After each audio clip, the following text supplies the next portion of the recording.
నమస్తే అన్న. నమస్కారం అన్న. మీ పేరు? నరేష్. ఎక్కడన్నా? కామారెడ్డి. కామారెడ్డి. ఇప్పుడు ఎమ్మెల్సీ గ్రాడ్యుయేట్ ఎన్నికలు ఉండబోతా ఉన్నాయి కదా, ఎట్లా ఉండబోతుంది? ఎవరి పక్షాన నిలబడబోతా ఉన్నారు? తెలంగాణ మనకు గత 10 సంవత్సరాలుగా దేనికోసం ఉద్యమం జరిగిందో అందరికీ తెలుసు. ముఖ్యంగా నిరుద్యోగుల కోసం, నిధుల కోసం.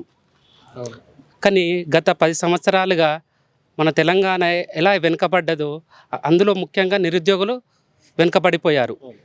ఆ నిరుద్యోగులే ఈ గత 11 నెలలుగా ముందుండి మన యొక్క గవర్నమెంట్ని తీసుకోవడం జరిగింది. ఈ 14 నెలల్లో మన యొక్క ప్రజాపాలనకు ముందుగా మద్దతు ఇచ్చిన మన నరేందర్ అన్నని ఈసారి ఏకపక్షంగా ఎన్నుకోవాలని మేము కోరుకుంటున్నాం. ఎమ్మెల్సీ ఆల్ఫోర్స్ నరేందర్ రెడ్డి. ఎస్, అవునన్న. ఇంకా ఎవరికి పోటీ ఎట్లా ఉండబోతా ఉంది?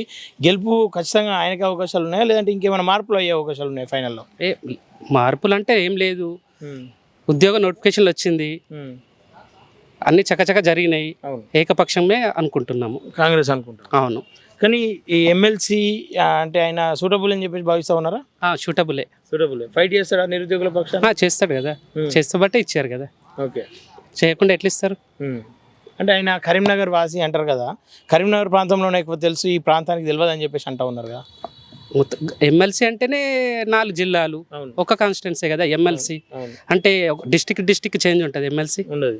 మళ్ళీ ఇప్పుడు ఎంపీ అంటే ఇప్పుడు పార్లమెంట్ కిందకి వస్తుంది. 2 డిస్టిక్లు అంటే డివైడ్ చేద్దాం ఎంపీని, అవునా?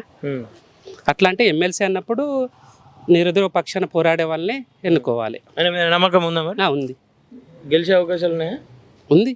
ఏమనుకుంటా ఉన్నారు నిరుద్యోగులు అందరు కలిసినప్పుడు? అంటే మామూలుగా ఇప్పుడు గ్రంథాలయం ఉంది కదా, మాట్లాడుకుంటూ ఉంటారు, అలా మాట్లాడుతూ ఉన్నారు, ఏమనుకుంటా ఉన్నారు? ఇక మాట్లాడతారు, వేసేది ముఖ్యం మనకు. ఇప్పుడు 10 మంది 10 రకాలు మాట్లాడతారు.